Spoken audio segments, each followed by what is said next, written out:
This is our given LPP and we have to solve this LPP. So now see here. First, we have to convert given LPP into standard form. So objective maximize. So it is already in maximize. So here this term is as it is 3x1 minus x2. Constraint we have to convert into equality form. और check करो right side must be positive होना चाहिए क्योंकि standard form में ये जो bi's रहते हैं ना right side का term always greater than equals to 0 होना चाहिए. So ये already positive है. So next इसको equality में convert करने के लिए this का right hand side is greater than equals to 2. So from this term we have to subtract some quantity. अब वो एग्जैक्ट क्वांटिटी नोट नहीं बिकॉज राइट ये जो है लेफ्ट साइड में क्या है कंटेंट वेरिएबल्स है. सो इसको इक्वालिटी में कन्वर्ट करने के लिए लेफ्ट साइड से कुछ ना कुछ सब्ट्रैक्ट करना पड़ेगा because this quantity is large. और क्या सब्ट्रैक्ट करना है एग्जैक्टली नोट नहीं है तो it is in the form of variable. So we have to take the quantity again in the form of variable. So let us consider it is twice x1 plus x2 and here s1 is equals to. Then next is here it is a x1 plus thrice x2. This quantity is less than, so that means we have to add something. So let us consider it is a s2 equals to 3. Now here x2 is less than equals to 4. That means x2 plus of s3 is equals to 4. All variable are greater than equals to 0. So x1, x2, s1, s2, s3 greater than equals to 0. Okay तो ये हो गया standard form. But problem क्या है कि ये जो standard form है इसके करस्पॉन्डिंग आपको टेबल ड्रॉ करना पड़ता है. और लास्ट टाइम आपको कहा था कि जो वेरिएबल्स आप टेबल में लिखते हो तो उसमें आइडेंटिटी मैट्रिक्स होनी चाहिए. जैसे ये S2 है तो S2 के करस्पॉन्डिंग जो कॉलम रहेगा उसमें क्या होगा 1 0 0. S3 के करस्पॉन्डिंग जो कॉलम रहेगा दैट इज 0 0 1. सो 1 0 0 ये जो है ना आइडेंटिटी मैट्रिक्स के लिए क्या होना चाहिए ये वाला टर्म. सो ये थर्ड वेरिएबल जो है इसके करस्पॉन्डिंग ये वाला कॉलम आएगा, इसके करस्पॉन्डिंग ये वाला आएगा. ये वाला टर्म आने के लिए यहाँ पे S1 में क्या है कोएफिशिएंट माइनस है और प्लस करने के लिए जाओगे तो यहाँ पे राइट साइड निगेटिव हो जाएगी. माइनस से मल्टीप्लाई करोगे तो this will be negative but हमें ये पॉजिटिव चाहिए. सो इसी प्रॉब्लम की वजह से when we are subtracting the variable मतलब ये कौन सा वेरिएबल है surplus variable. So surplus variable use करते से ही आपको क्या करना पड़ेगा again we have to take the new variable that is called a artificial variable.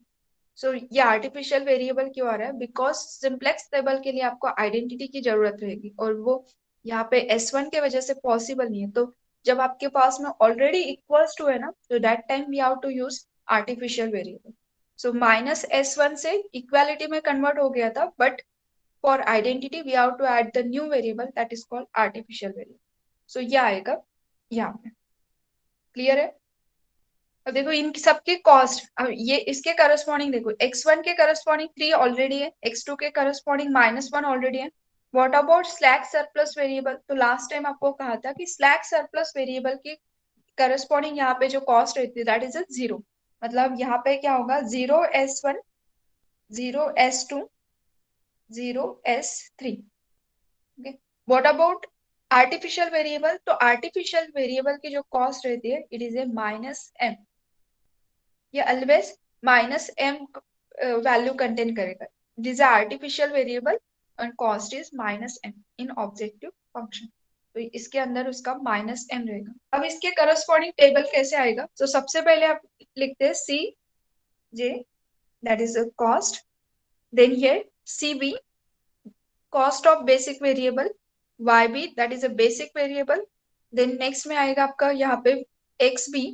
ये XB मतलब एक रहता है सॉल्यूशन ऑल वेरिएबल्स. तो जितने हमने वेरिएबल लिखे यहाँ पे ना आर्टिफिशियल जितने वेरिएबल आप इक्वेशन में यूज करते हो all are greater than equals to 0 होने चाहिए. सो ये सभी वेरिएबल आएंगे यहाँ पे दैट इज x1. ना इनके करस्पॉन्डिंग जो कॉस्ट है तो ये जो ऑब्जेक्टिव फंक्शन लिखा है ना उस ऑब्जेक्टिव फंक्शन में जो कोएफिशिएंट है that we have to write upper side. So x1 के ऊपर आएगा 3 -1 0 0 0 and here it is a -m क्योंकि a का कोएफिशिएंट जो है it is a -m. So what about the basic variable? तो बेसिक वेरिएबल कैसे रहते हैं, हर एक इक्वेशन से हम एक एक लिखते हैं। सो लास्ट टाइम हमने क्या कौन से लिखे थे, S1 S2 S3। तो यहाँ पे सबसे बिगेस्ट प्रॉब्लम है आर्टिफिशियल वेरिएबल से। अगर आर्टिफिशियल वेरिएबल को पहले हटाना है तो सबसे पहले आर्टिफिशियल वेरिएबल, फिर किसी इक्वेशन में आर्टिफिशियल नहीं है तो then we give the priority of S। So from first equation we have to write basic variable a1. From second equation it is a s2. From third equation it is a s3. इनके corresponding cost उनके ऊपर लिखिए। तो basic variables are this one and इनकी cost जो है that is a ये -m 0 0। Remaining जो टेबल्स रहता है उसमें हम क्या करते हैं, कोएफिशिएंट्स ऑफ वेरिएबल लिखते हैं। और स्पेशली ये जो एक्स भी रहता है इट इज रिप्रेजेंटिंग सॉल्यूशन, मतलब इसकी वैल्यू ये वाली, इसकी वैल्यू दिस वन, और इस टर्म की वैल्यू ये जो भी यहाँ पे रहेगा। और बाकी जो नॉन बेसिक वेरिएबल है उनकी सब की वैल्यूज क्या होती है, 0। अगर नॉन बेसिक वेरिएबल की वैल्यू 0 है तो देखो यहाँ पे अगर हमने अदर टर्म्स की वैल्यू 0 लिखी तो a1 इक्वल्स टू क्या होगा, 2, s2 इक्वल्स टू 3। तो फर्स्ट टेबल में जो राइट साइड में टर्म है that we have to write here, so it is a 2 3 and 4, ये आ जाएगा। Then next term coefficient from first equation it is 2 1 -1 0। तो ये कोएफिशिएंट हम यहाँ पे लिखेंगे, सो इट इज ए 2 1 -1 0 0 1। सो ये जो कोएफिशिएंट्स थे। नाउ सेकेंड में 1 3 और s2 का coefficient 1, so here 1 3 0। From third equation, it is a 0 1 0 0 1। अब देखो इसमें टेबल में आपको आइडेंटिटी मैट्रिक्स दिखेगी। फर्स्ट कॉलम 1 0 0 यहाँ पे, सेकेंड 0 1 0 0 0 1। तो ये जस्ट क्या है, कॉलम्स है, और कॉलम को हम रो ऑपरेशन से इंटरचेंज कर सकते हैं। इसलिए अगर ये इधर और ये यहाँ पे ऐसे अगर डिस्टर्ब हो गया तो भी कोई प्रॉब्लम नहीं, बस उसमें वो आइडेंटिटी एग्जिस्ट होनी चाहिए। तो यह सिट content, that's why we are getting the solution.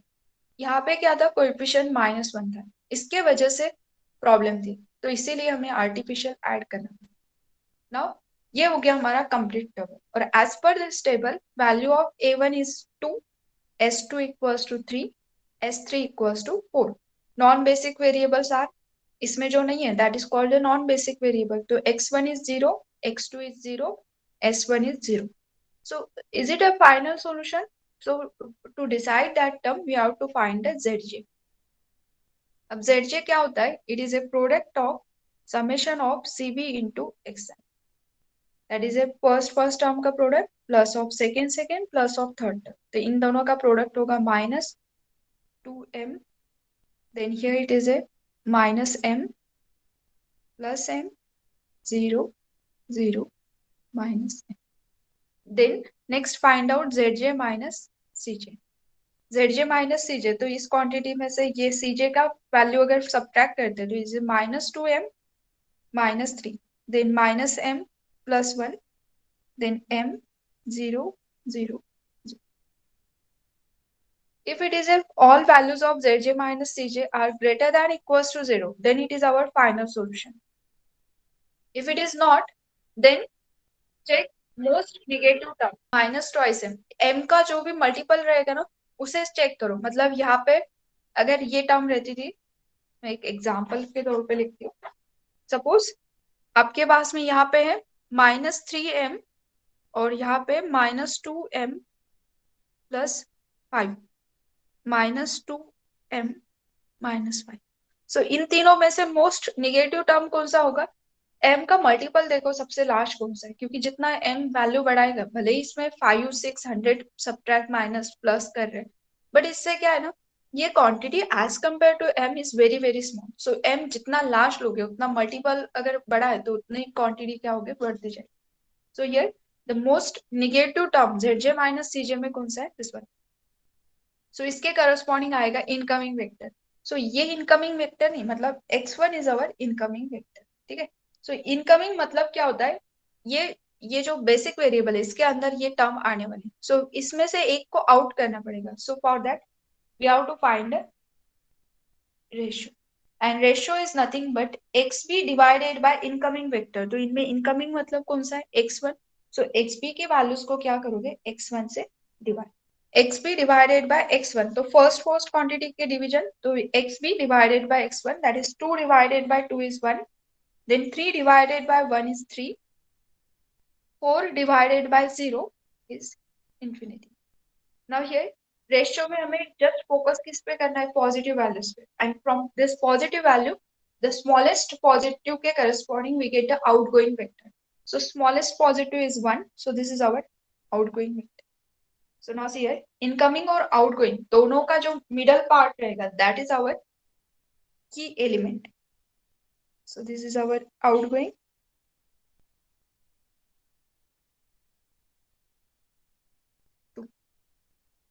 की एलिमेंट बोलो या फिर पाइवोटल एलिमेंट.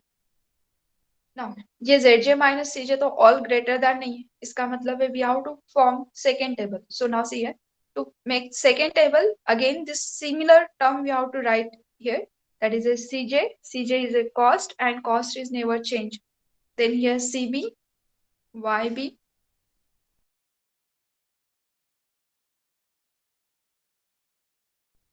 so ये यहाँ तक का कंडीशन एज इट इज रहेगा फर्स्ट ये जो टू लाइन्स है. Now here a1 artificial variable यहाँ से क्या हो रहा है आउट, और उसके जगह पे क्या आ रहा है x1 is our incoming vector. तो मैं यहाँ पे here instead of artificial we have to write x1, then it is s1 s3 as it is. What about the basic variable cost? So x1 के ऊपर यहाँ पे 3, s1 0, s3 0. Now we have to divide by this 2, कि element को 1 करने के लिए divide by 2, तो इससे 2 से अगर डिवाइड करोगे तो ये हो जाएगा 1. So see here it is a 1, then 1 by 2 minus 1 by 2 0 0 and here 1 by 2. Next ये की एलिमेंट अगर 1 कर दिया तो इसके वजह से ये जो आइडेंटिटी मिल रही थी यहाँ पे क्या हो गया 1 by 2 आ गया. Now if it is a 1 then we have to convert this जो भी की एलिमेंट जहाँ पे प्रेजेंट है उसके करस्पॉन्डिंग उस कॉलम में जितने भी रिमेनिंग एलिमेंट है we have to make them 0. अब इसको अगर 0 करना है तो with the help of our updated row, ये जो R1 है ये की एलिमेंट इसको 1 किए, इसी की हेल्प से आप ये बिलो वाले एलिमेंट को क्या करोगे 0. नाउ यहाँ पे अगर 1 है तो इस 1 को 0 करने के लिए क्या करोगे it is A R2 minus R1, तो we get the next below element is 0. So operation क्या करेंगे हम R2 minus R1 that is updated row consider करना है, ये जो हमने निकाल के रखा है ना यहाँ पे दिस इज आवर R1. सो समझने के लिए आप साइड में भी लिख सकते हो, और अगर डायरेक्टली समझ में आता है तो डायरेक्टली यहाँ पे वैल्यूज को पुट अप कर सकते हो. सो सी हियर R2 की जो वैल्यूज है it is 1 3 0 1 0 0, and R1 is this one updated, that is a 1 1 1 by 2 minus 1 by 2 0 0 1 by 2. Take the subtraction, so R2 minus R1. So मैं डायरेक्टली यहाँ पे जो सब्ट्रैक्शन का आंसर आएगा वो यहाँ पे पुट अप करते जाती हूँ. तो 3 minus 1 2, next is 0, then 3 minus 1 by 2, 3 minus 1 by 2 तो 5 by 2, next 0 minus of 1 by 2 तो minus of minus plus, so it is a 1 by 2 1 0 minus 1 by. Now the next element is 0, ये already 0 है, सो इसे 0 करने की जरूरत नहीं, मतलब ये third row as it is आ जाएगा. So here it is a 4 0 1 0 0 1.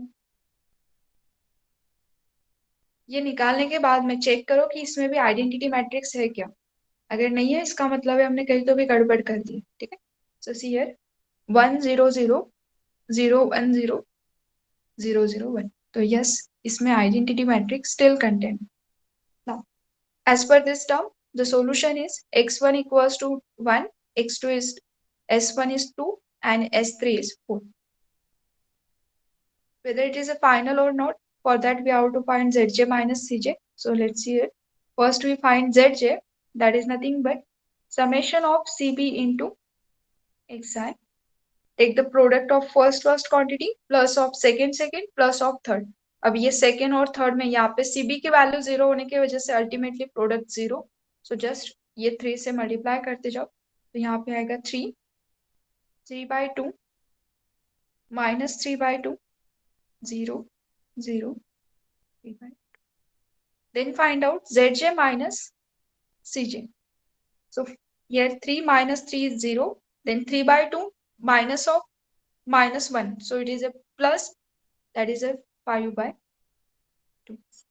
Then next is Zj minus Cj, to minus 3/2 0 0. Now see here, again here it contain negative term. हमें all greater than equals to 0 होना चाहिए, तो ये Zj minus Cj all are not greater than 0. So again we have to find the incoming vector. तो एक ही negative term है, so obviously इसी के corresponding क्या होगा, incoming vector. So therefore the ratio is xp divided by incoming. So incoming here it is a s1. Now incoming vector ये जो है xb divided by this term, तो here 1 minus divided by -1/2, so it is a -2. Then next term is 4.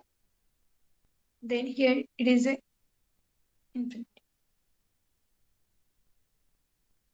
ये जो ratio है इसमें से outgoing vector किसके करस्पॉन्डिंग जा सकता है, करस्पॉन्डिंग टू 4। इसमें से स्मॉलेस्ट भले ही -2 दिख रहा है, लेकिन we have to take corresponding to positive. अगर सभी निगेटिव है तो हम किसी को भी आउट नहीं करते, हमें क्या करना है, पॉजिटिव चेक करना है, और पॉजिटिव में से स्मॉलेस्ट कौन सा है, दैट इज उसके corresponding we get the outgoing. So positive के करस्पॉन्डिंग स्मॉलेस्ट है 4, तो इसके करस्पॉन्डिंग क्या होगा, आउटगोइंग। सॉरी यहाँ पे लिखते वक्त है ना, जस्ट वेट, S2 यहाँ पे था, यहाँ पे S2 चाहिए था, जस्ट नोटेशन गलत लिखने में आ गया था। सो हियर S2 के करस्पॉन्डिंग क्या होगा, आउटगोइंग, एंड S1 यहाँ पे आ जाएगा, तो दैट मीन्स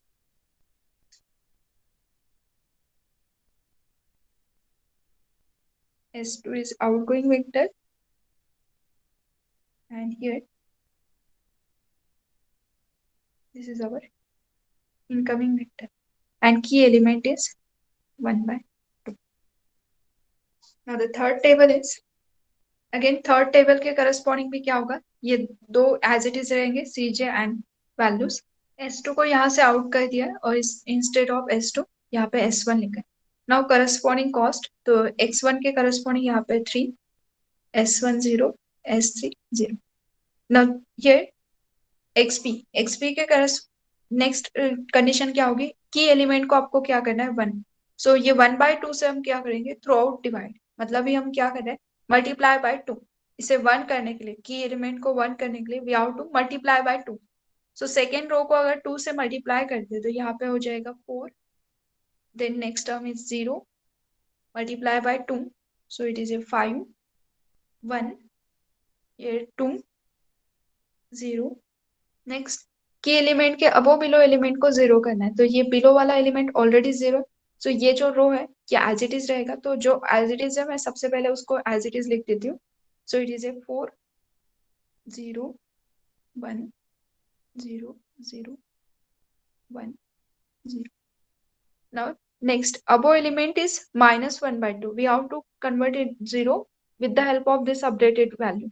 so यहाँ पे अगर 1 है तो ये 1/2 को अगर 0 करना है तो 1 को 1/2 से मल्टीप्लाई करके 0 कर सकते हैं। R1 प्लस 1/2 R2, सो R1 प्लस 1/2 R2 अगर करते हैं तो R1 इक्वल्स टू 1 1 1/2 -1/2 0 0 1/2 -2। और R2 को हम क्या कर रहे हैं, एक्चुअली यहाँ पे ये करने की भी जरूरत नहीं, सीधा सीधा यहाँ जाए। R2 को 1/2 से मल्टीप्लाई कर रहे हैं, तो यही तो है ना, R2 को 1/2 से मल्टीप्लाई किया हुआ, ये हमारा क्या है, R2। इसे अगर 1/2 से मल्टीप्लाई कर रहे हैं तो एक्चुअली इसी को तो 2 से मल्टीप्लाई करके हमने ये लेके आए थे, अगेन 1/2 करोगे तो ओरिजिनल ही आएगा। सो जस्ट इन दोनों को ऐड करना है। सो R1 प्लस ऑफ 1/2 R2, तो first value 1 + 2 is 3, then 0 + 1 1, 1/2 plus 5/2, so it is a 3, minus 1 by 2 plus 1 by 2 is 0. Then here it is a 1, 0, minus 1 by 2 plus 1 by 2, 0. Now, as per this table, x1 is 3, s1 is 4, s3 is 4, and remaining non-basic variables are 0. So, ये final है कि नहीं? ये check करेंगे, again find out zj minus cj. Zj is equals to first term का product, it is a 3. Then next will be 9. ये product plus of this product plus of second. So product लेके उनका summation ले रहे हैं. Then next is 0, 3, 0. Zj minus Cj is equals to 0. Then here we get the 10, 0, 3, 0, and here. Now see, the last table contains all values of Zj minus Cj greater than equals to 0. So since all Zj minus Cj greater than equals to 0, hence this is our final solution. So therefore, x1 equals to 3, s1 equals to 4, s3 equals to 4, and non-basic variable की value क्या होगी 0. तो non-basic में कौन से remaining रहेंगे? x2 is 0, s2 is 0, and artificial variable is 0. ये most important है कि artificial variable की value क्या होनी चाहिए 0. Now see here, therefore, optimum solution is maximize z equals to, ये जो maximize z हमने condition लिख के रखी थी उसके अंदर अब values को put up कर देंगे. So here maximize z equals to 3 times x1 minus x2, बाकी तो variable 0 है और ये भी term multiplication में 0 है. So here 3 times x1, that is a 3, and minus 0, so all remaining terms are 0. So answer is 9. So this is our final solution. Okay. Now see, when we are saying this artificial variable must be not must be 0 होना चाहिए, ये मुझे क्या बताना है? देखो, जब artificial variable की कुछ something value आ गई तो problem क्या होगा? Suppose artificial की value आ गई है, जैसे यहाँ पे ये final table में हमने final table जब निकालते हैं xp minus zj minus cj all are greater than equals to 0, और गलती से यहाँ पे एक आर्टिफिशियल वेरिएबल एग्जिस्ट है. इंस्टेड ऑफ s1 अगर यहाँ पे a1 रहता था, a1 इक्वल्स टू होता था 4, तो तब हम क्या बोलते थे कि सॉल्यूशन डज नॉट एग्जिस्ट. भले ही हमें zj minus cj all are greater than 0 मिलने के बावजूद भी यहाँ पे अगर आर्टिफिशियल वेरिएबल एग्जिस्ट है, existence of artificial variable at non zero level पे अगर एग्जिस्ट है, सो क्या होगा प्रॉब्लम? ये यहाँ पे है, कोई प्रॉब्लम नहीं है. अगर इसकी वैल्यू 0 है, corresponding value of artificial variable is 0, so no problem. But अगर ये नॉन जीरो लेवल पे एग्जिस्ट है artificial variable, instead of s1 अगर आर्टिफिशियल वेरिएबल वहां पे रहता था तो क्या होता था? Solution does not exist. Why? Because artificial यहाँ पे पुटअप करना पड़ता है. लास्ट में हम यहाँ पे वैल्यूज को पुटअप करते हैं. अगर a की वैल्यू 4 होगी, मान लो a इक्वल्स टू 4, तो ये आंसर क्या होता था? 9 माइनस 4m. और यार m कोई फिक्स वैल्यू नहीं है, it is a big m. तो कितना लार्ज वैल्यू लेना है? तो कोई फिक्स क्वांटिटी तो नहीं है. दैट मीन्स m की वैल्यू चेंज हो जाएंगे. With respect to that answer will be changes. Answer जब हम बोलते हैं ना, वो यूनिक होना चाहिए. और ऐसे चेंजेस आंसर अगर होते हैं तो वी कांट से कि वो पर्टिकुलर कोई आंसर है और वो हमारा फाइनल सॉल्यूशन. क्योंकि हम क्या कर रहे हैं, हम ऑब्जेक्टिव बता रहे हैं कि हमारा प्रॉफिट कितना हो सकता है, वो सर्टेन फिक्स वैल्यू में होना चाहिए, तो उसी को हम आंसर कहते हैं. अगर वो m के फॉर्म में आ रहा है तो m इज अ वेरिएबल, और m चेंज होगा तो उसके रिस्पेक्ट में आंसर चेंज होता है. So whenever artificial variable is exist at non-zero level, then solution does not exist. Next concept clear है? अगर प्रॉब्लम में ये एग्जिस्ट आ गया तो आप क्या लिखोगे वहां पे? Solution does not exist. तो ये बाकी जो प्रोसेस मैंने लास्ट में किया है ना, ये आप नहीं करोगे. जस्ट वहां पे लिख देना कि here artificial variable is exist at non zero level, so the solution is does not exist. समझ? Thank you. Like, share and subscribe.